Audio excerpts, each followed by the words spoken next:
Dear friends, welcome to Cinema Savar.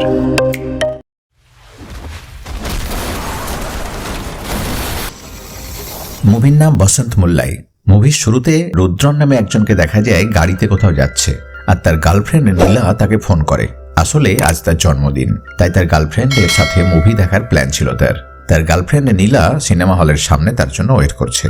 এরপরই রুদ্রনের বস শ্যাম তাকে call করে আর বলে তাদের রেড কর্ক নামের যে প্রজেক্টে রিলিজ হওয়ার কথা ছিল সেটি আটকে গেছে, কারণ রুদ্রনের প্রজেক্টে কিছু ফল্ট আছে, কিছু বাগ ফিক্স করতে হবে। তখন রুদ্রন তার বন্ধু ঋষিকে ফোন করে আর বলে, বন্ধু প্রজেক্টে কিছু বাগ ফিক্স করতে হবে, তুমি একটু করে দিও, আজকে আমি যেতে পারছি না, প্রজেক্টের রিলিজের জন্য রেডি করে দিও।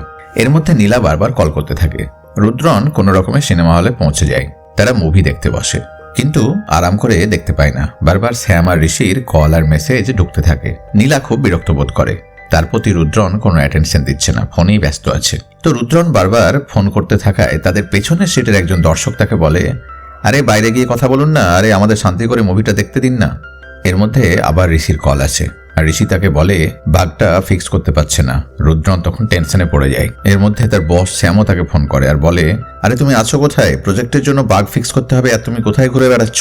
পেছনের সিটে সেই দর্শক রুদ্রনকে আবার মেজাজ দেখায়। রুদ্রন উঠে দাঁড়ায়, কিন্তু নীলা তাকে বসিয়ে দেয় আর মাথা ঠান্ডা রাখতে বলে। পেছনের লোকটা টোন টিটকিরি করতে থাকে। রুদ্রনের তখন মেজাজ চড়ে যায়, কিন্তু সে শান্ত হয়ে চুপ করে বসে থাকে। ইন্টারভালে রুদ্রন ওয়াশরুমে যায়, তখনও তার ফোনে কল আসতে থাকে। বেচারা শান্তিতে টয়লেটও করতে পারে না। রুদ্রনের মাথা ঘুরতে থাকে, তার ব্রেন যেন কাজ করা বন্ধ করে দিয়েছে। সে বেসিনের সামনে ঝুঁকে দাঁড়ায়।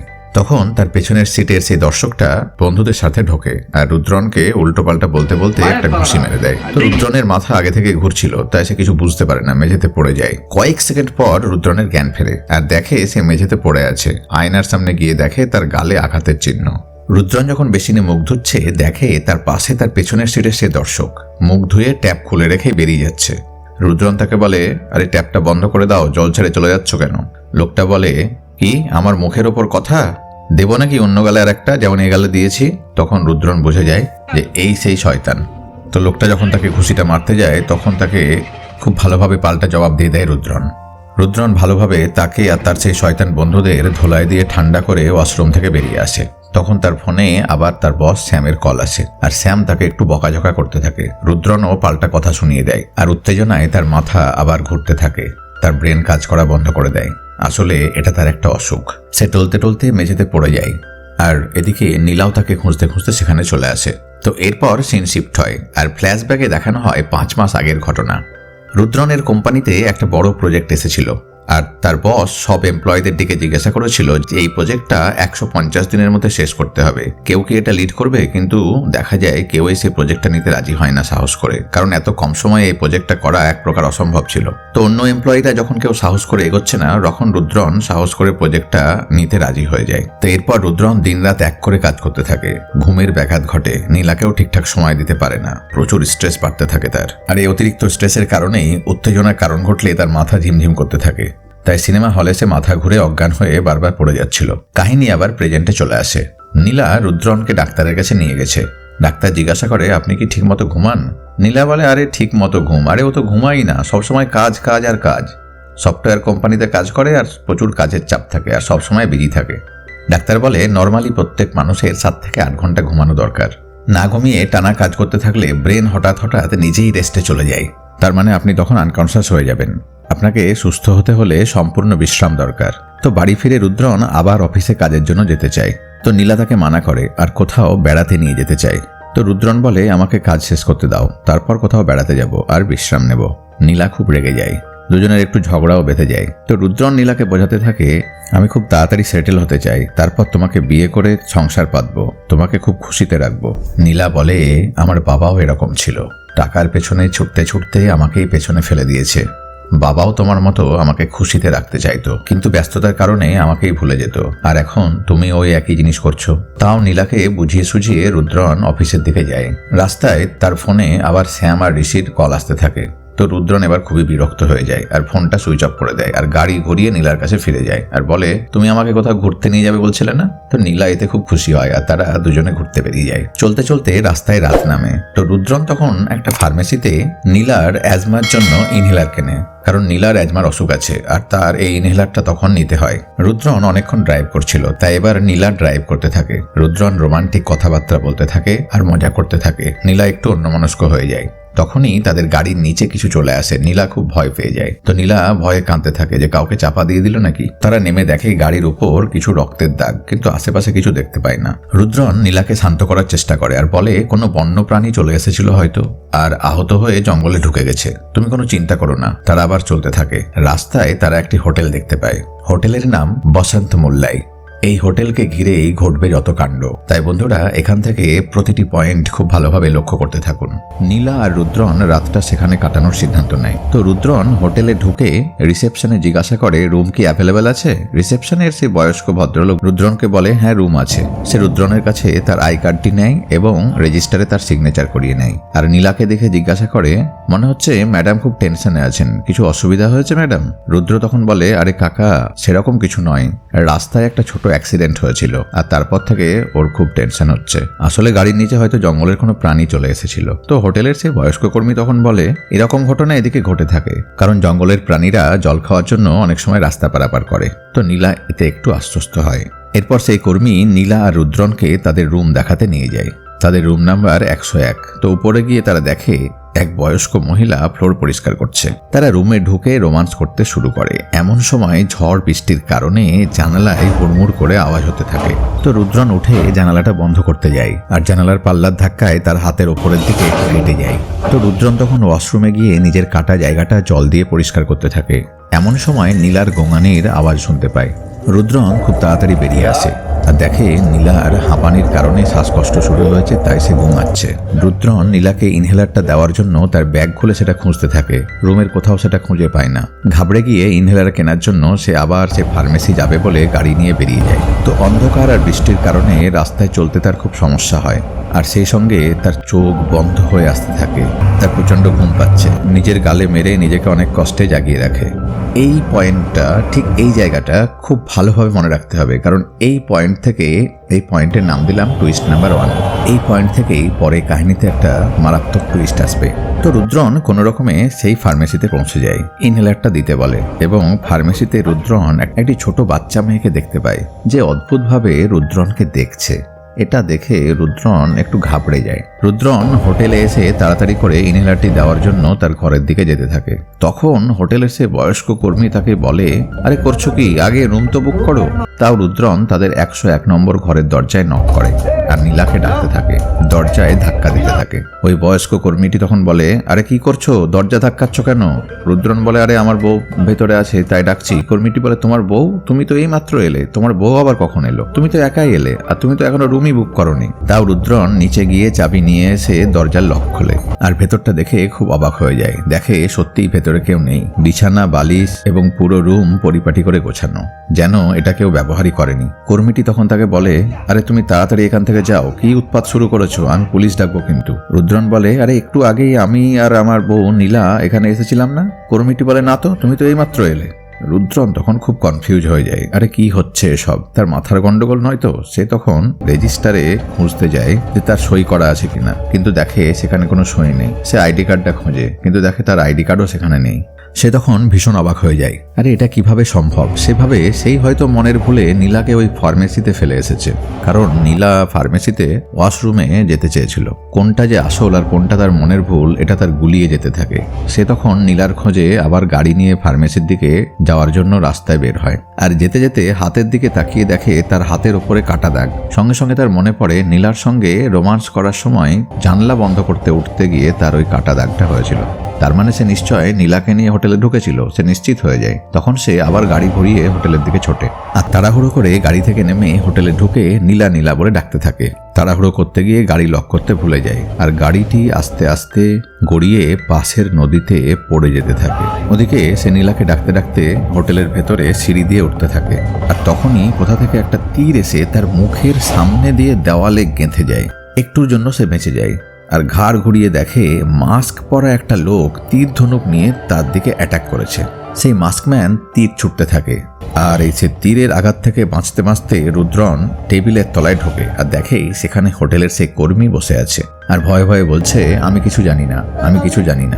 তার মানে কিছু একটা রহস্য আছে। তখনই রুদ্রন নীলার ডাক শুনতে পায়। নীলা রুদ্রন রুদ্রন বলে তাকে ডাকছে। উপরের ঘরে গিয়ে এবার রুদ্রন নীলাকে দেখতে পায়। তাদের কাছে তীর ধনুক হাতে সেই মাস্কম্যান চলে আসে। আসলে লোকটির টার্গেট ছিল নীলাকে মারা, তাই সে নীলার দিকে তীর ছোঁড়ে, কিন্তু রুদ্রন খুব ক্ষিপ্রতার সাথে তীরটি ধরে ফেলে। রুদ্রন জিজ্ঞাসা করে, তুমি কে আর আমাদেরকে মারতে চাইছো কেন? আর সেই মাস্কম্যানের সঙ্গে ফাইটিং শুরু হয়ে যায়। এসবের মাঝে নীলা অজ্ঞান হয়ে পড়ে যেতে থাকে। এইখানে কয়েক সেকেন্ড রিওয়াইন্ড করে দেখানো হয় ওই মাস্কম্যানের তীর মিস হওয়ার কারণে সে গুলি চালিয়েছিল, আর তাতেই নীলা মারা গেছে। মানে নীলা অজ্ঞান হয়নি, নীলা মারা গেছে। রুদ্রন খেপে গিয়ে মাস্কম্যানকে খুব মারতে থাকে আর উপরে জানালা দিয়ে তাকে নিচে ছুঁড়ে ফেলে দেয়। হোটেলের ওই বয়স্ক কর্মী এবার নিচের দিকে দেখতে থাকে আর চরম অবাক হয়ে যায়, আর রুদ্রনকে ওর ডেকে দেখতে বলে। রুদ্রন যখন নিচে দেখে সেও চরম অবাক হয়ে যায়। নিচে গাড়িতে আর এক রুদ্রন আর এক নীলা ঢুকছে, ঠিক যেইভাবে তারা হোটেলে ঢুকেছিল। রুদ্রন তখন হোটেলের সে কর্মীকে নিচে যেতে বলে আর বলে এমন ভাব সে করবে যেন কিছুই হয়নি, সে যেন নর্মাল বিহেভ করে। এইখানে এই রুদ্রনকে আমরা রুদ্রন অন নাম দিলাম কাহিনীটি বোঝার সুবিধের জন্য। তো এরপর সব ঘটনা রিপিট হতে থাকে যা তার সঙ্গে মানে রুদ্রন অনের সঙ্গে হয়েছিল। রুদ্রন অন যেমন হোটেলে ঢুকেছিল, ঘর চেয়েছিল, নিজের আইডি জমা রেখেছিল, সই করেছিল। কর্মীটি নীলাকে জিজ্ঞাসা করেছিল, ম্যাডাম খুব টেনশন হচ্ছে, কিছু অসুবিধা হয়েছে? তো হুবহু সব সেই রকমই আবার ঘটতে থাকে যেমন রুদ্রন অনের সাথে হয়েছিল। আর ওদিকে ওপরে রুদ্রন অন নীলার ডেড বডিটা একটা স্টোর রুমে লুকিয়ে রেখে দেয় আর বয়স্কা মহিলা কর্মীটিকে ফ্লোরের রক্তের দাগ মুছে ফেলতে বলে। মহিলাটি ফ্লোরটা পরিষ্কার করে দেয়। হোটেলের কর্মী রুদ্রন 2 আর নীলাকে 101 নম্বর ঘরের দিকে নিয়ে যেতে থাকে। এই 101 নম্বর ঘরটায় রুদ্রন অনও নিয়েছিল। তো রুদ্রনন লুকিয়ে লুকিয়ে এদের কাণ্ড দেখতে থাকে। তো এরা রুমে ঢুকে পড়ে আর রুদ্রনন সে মাস্কম্যানকে খুঁজতে বাইরে যায়, কিন্তু বাইরে গিয়ে কিছু দেখতে পায় না। তো 101 নম্বর রুমে কি হচ্ছে সেটা দেখার জন্য কৌতূহল বসে সে পাইপ বেয়ে ওপরে ওঠে আর জানালার কার্নিশ ধরে ঝুলতে ঝুলতে ভেতরে তাকায় আর দেখে নীলা ব্যাগটা বিছানায় ছুঁড়ে ফেললো আর ইনহেলারটা ব্যাগ থেকে পড়ে টেবিলের তলায় ঢুকে গেল। তো এটাই কারণ যে সেই ইনহেলারটা নীলাকে দেওয়ার জন্য যখন খুঁজেছিল তখন সেটা সে ব্যাগে খুঁজে পায়নি। তাহলে কোনটা আসল রুদ্রন, যে ঘরে আছে সে নাকি যে বাইরে কার্নিসে ঝুলছে সে? তো রুদ্রনন ভাবতে থাকে আসলে সে কোনটা। রুদ্রনন দেখে তার নীলার সঙ্গে রুদ্রন 2 রোমান্স শুরু করতে যাচ্ছে, তাই সে রেগে গিয়ে দড়াম করে জানালার পাল্লাটা ঠেলে দেয় আর সেই আওয়াজে জানালা বন্ধ করার জন্য রুদ্রন 2 জানালার দিকে আসে আর জানালাটা বন্ধ করে দেয়। কিন্তু এসব তো তার সাথেই হয়েছিল। এইটা ভাবতে ভাবতে জানালার কার্নিস ধরে রুদ্রনন ঝুলে থাকে। তো রুদ্রন 2 জানালার পাল্লাটা বন্ধ করে ভেতরে চলে যায়। রুদ্রনন নিচে নেমে চলে আসে এবং তার গাড়িটা খোঁজে, কিন্তু দেখতে পায় না। চাকার দাগ লক্ষ্য করে এগিয়ে গিয়ে দেখে তার গাড়িটা গড়িয়ে গেছে আর ধীরে ধীরে এখন জলে ডুবে যাচ্ছে। কিন্তু অবাক হয়ে দেখে রুদ্রন 2 হোটেল থেকে বেরিয়ে আসছে আর তার গাড়িটাও আছে। তো সে তখন লুকিয়ে পড়ে কি হচ্ছে দেখার জন্য, আর রুদ্রন 2 গাড়িতে চড়ে ফার্মেসির উদ্দেশ্যে বেরিয়ে যায়, ঠিক যেমন ভাবে সে বেরিয়েছিল। এরপর রুদ্রনন ছুটে ভেতরে আসে, কারণ নীলা তো এখন অ্যাজমার জন্য শ্বাসকষ্টে ভুগছে। সে ছুটে ওপরে যায় আর ঘরে ঢুকে নীলাকে দেখতে পায় আর তাকে টেবিলের তলা থেকে ইনহেলারটা বের করে দেয়। কারণ প্রথমবার রুদ্রন জানতো না এই ইনহেলারটা কোথায় আছে, কিন্তু এখন সে জানে, তাই সে সেটা বের করে নীলাকে দেয়। ইনহেলারটা টেনে নীলা সুস্থ বোধ করে।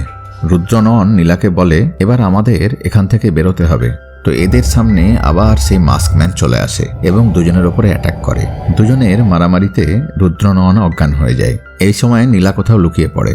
তখন 101 নম্বর রুমের চাবিটি দিয়ে মাস্কম্যান হোটেলে সেই কর্মীকে বলে যে সে যেন নিচে গিয়ে রিসেপশনে বসে আর একদম নর্মাল বিহেভ করে, যেন কিছুই হয়নি।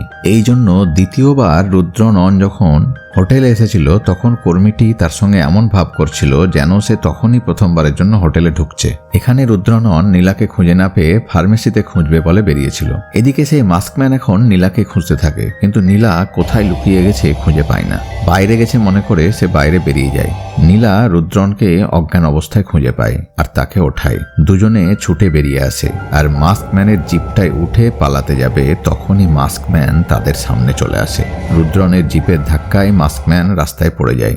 কিন্তু তার কিছুই হয়নি, সে ধীরে ধীরে উঠতে থাকে। এই সময় রুদ্রনের মনে পড়ে সে যখন গাড়ি নিয়ে নীলার জন্য ইনহেলার কিনতে রাস্তায় বেরিয়েছিল তখন তার মাথাটা ঝিমঝিম করছিল, আর এখন তার সামনে মাস্কম্যান উঠে দাঁড়ায় আর একটা রড নিয়ে অ্যাটাক করে।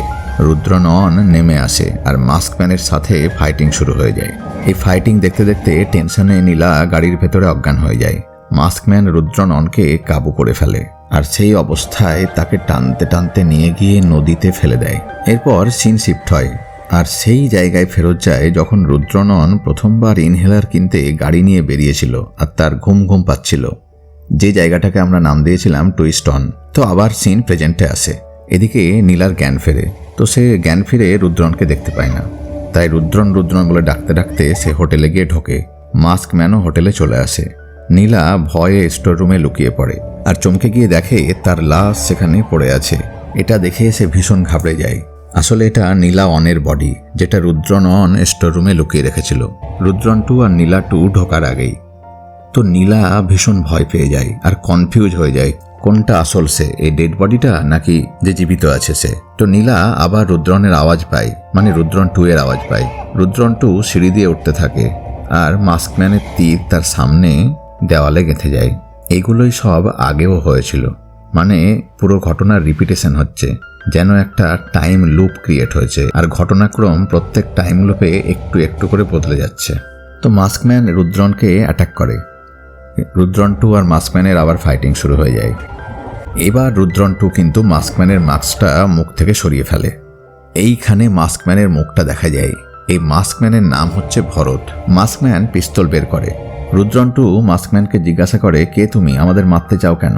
সে তখন বলে সে হলো ভরত। সে বলে যে তোমার অ্যাক্সিডেন্টে আমার মেয়ে মারা গেছে আর এখন নীলাকে মেরে আমি তার বদলা নেব।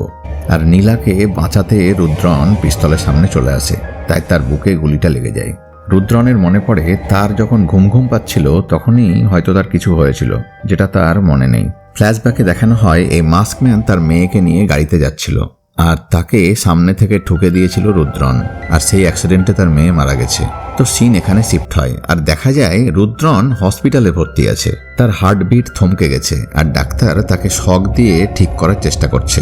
অবশেষে অনেক চেষ্টার পর রুদ্রনের জ্ঞান ফেরে আর দেখে তার ঘরের জানালা দিয়ে সেই মাস্কম্যান ভরত তাকে দেখছে। রুদ্রন তাকে মারার জন্য উঠে বসে। মাস্কম্যান কিন্তু খুব স্বাভাবিক আচরণ করে। সে রুমের দরজা দিয়ে ভেতরে ঢোকে আর রুদ্রনের সামনে আসে। রুদ্রন একটা কাঁচি নিয়ে তাকে অ্যাটাক করতে যায়। মাস্কম্যান তাকে বলে, আরে relax, it's okay, relax, it's okay. Rudran আবার কনফিউজ হয়ে যায়, কি হচ্ছে এসব। তো মাস্কম্যান ভরত তখন তাকে বলে সে আর তার মেয়ে গাড়িতে যাচ্ছিল যখন অ্যাক্সিডেন্টটি হয়, তবে তাদের তেমন কিছু ক্ষতি হয়নি।